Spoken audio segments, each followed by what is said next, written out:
Thank you for joining Brett and some books. We are continuing C.S. Lewis's The Lion, the Witch, and the Wardrobe. On chapter 2, here is the illustration. What Lucy found there. Good evening, said Lucy, but the fawn was so busy picking up its parcels that at first it did not reply. When it had finished, it made her a little bow. Good evening, said the fawn. Excuse me, I don't want to be inquisitive, but should I be right in thinking that you are a daughter of Eve? My name's Lucy, she said, not quite understanding him. But forgive me, you are what they call a girl? Asked the fawn. Oh, of course I'm a girl, said Lucy. You are in fact human? Of course I'm human, said Lucy, still a little puzzled. To be sure, said the fawn. How stupid of me. But I have never seen a son of Adam or a daughter of Eve before.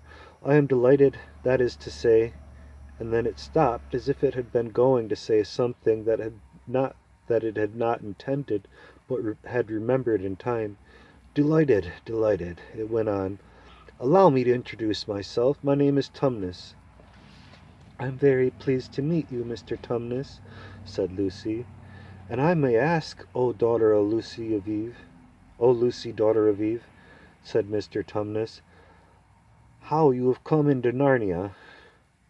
Narnia? What's that? Said Lucy. This is the land of Narnia, said the fawn, where we are now.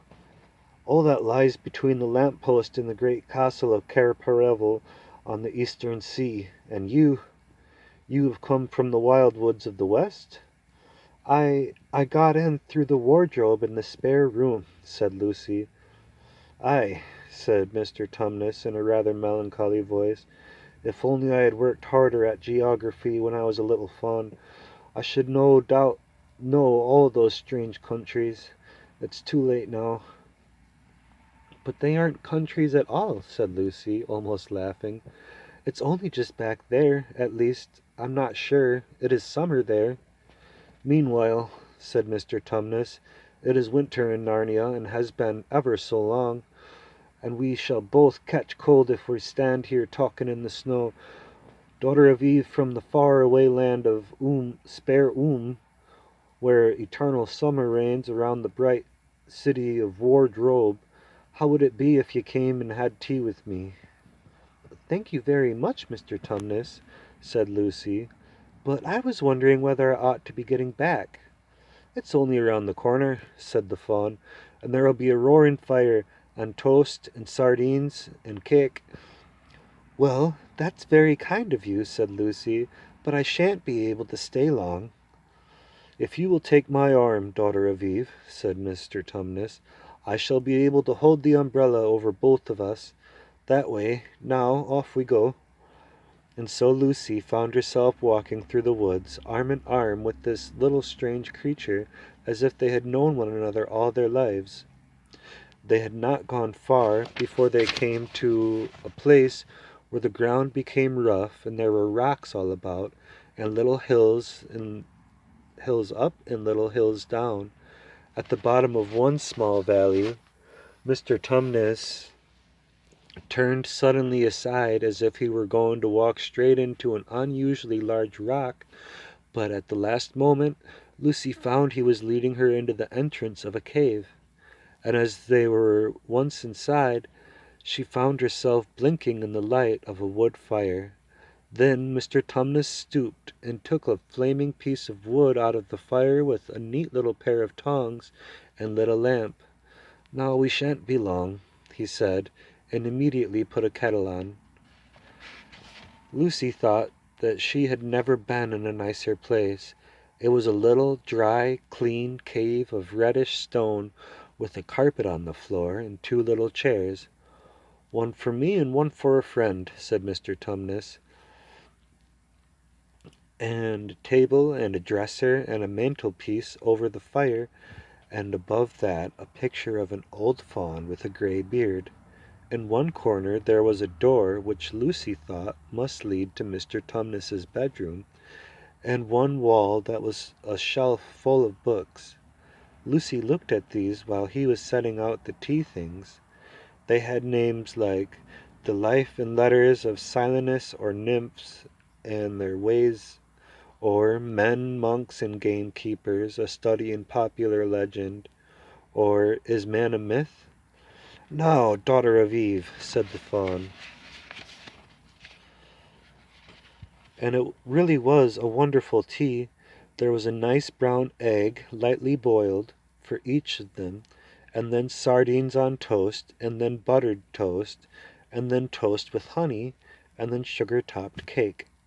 And when Lucy was tired of eating, the fawn began to talk. He had wonderful tales to tell of life in the forest. He told about the midnight dances, and how the nymphs who live in the wells and the dryads who lived in the trees came out to dance with the fawns, and about long hunting parties after the white milk stag who could give you wishes if you caught him. And here are some of the illustrations before we get too far.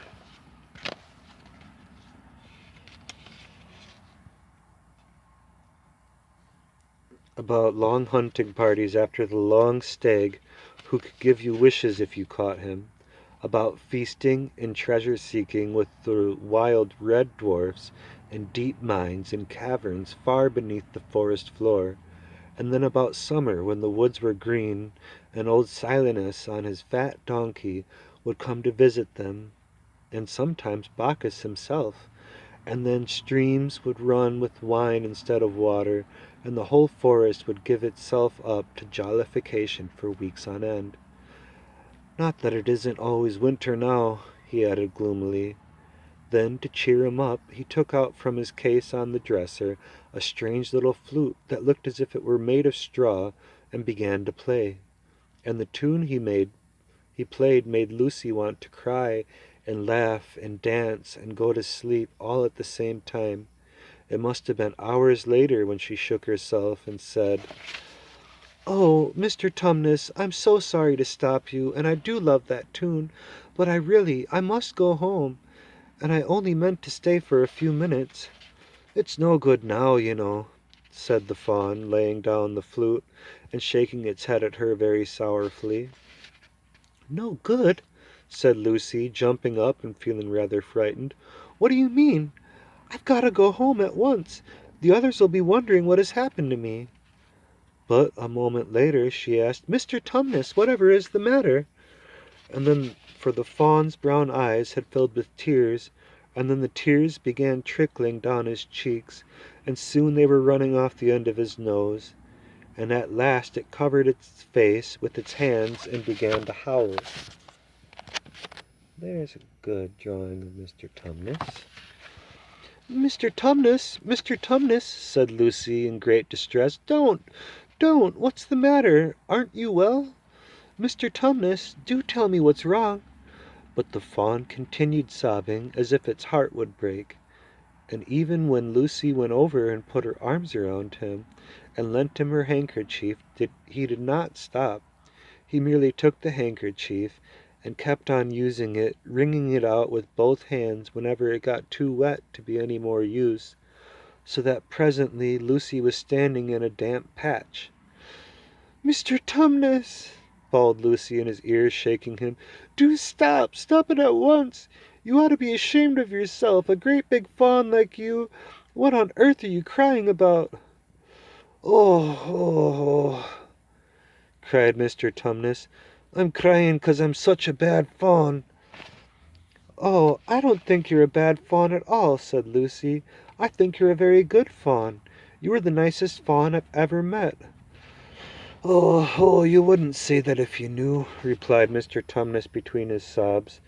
"No, I'm a bad fawn, and I don't suppose there ever was a worse fawn since the beginning of the world." "But what have you done?" asked Lucy. "My old father, now," said Mr. Tumnus. "That's his picture over the mantelpiece. He would never have done a thing like this." "A thing like what?" said Lucy. "Like what I've done," said the fawn. "Taken service under the White Witch. That's what I am. I'm in the pay of the White Witch." "The White Witch? Who is she?" "Why, it is she that has got all Narnia under her thumb. It is she that makes it always winter, and never Christmas. Think of that." "How awful!" said Lucy. "But what does she pay you for?"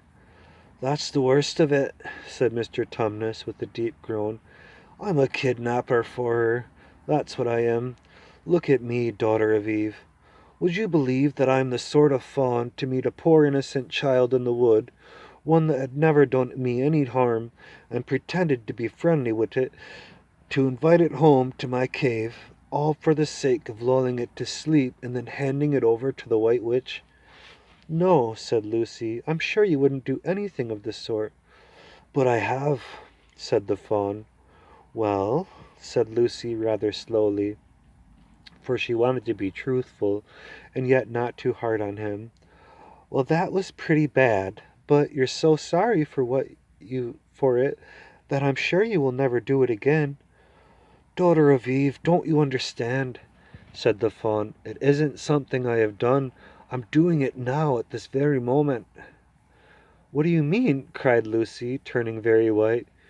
"You are the child," said Tumnus. "I had orders from the White Witch that if ever I saw a son of Adam or a daughter of Eve in the woods, I was to catch them and hand them over to her.